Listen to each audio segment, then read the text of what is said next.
Jess, and welcome to video number 3 of our 30-day Learn to Sew challenge. This video is all about the basic supplies that beginners will need to start sewing.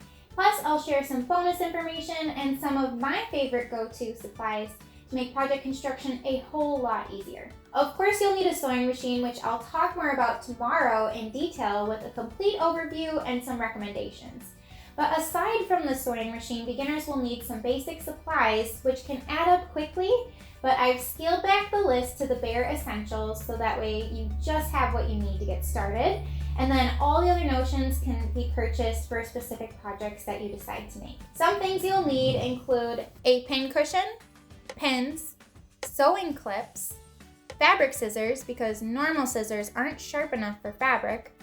You'll need a ruler, and there's a variety to choose from and a few different ones that you may like to have on hand, a rotary cutter, and a cutting mat, a variety of marking tools such as chalk, and you can choose from pencils, tailor chalk, chalk wheels, whatever suits you.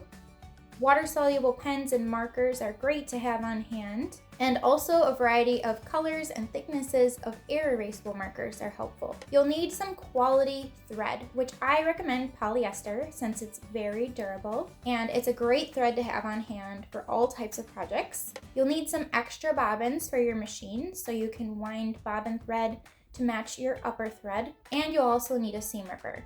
There are a few different styles to choose from based on how you like to hold it and the comfort of the seam ripper. I've actually put together an entire list of notions that I use all the time and recommend for beginners in one link below.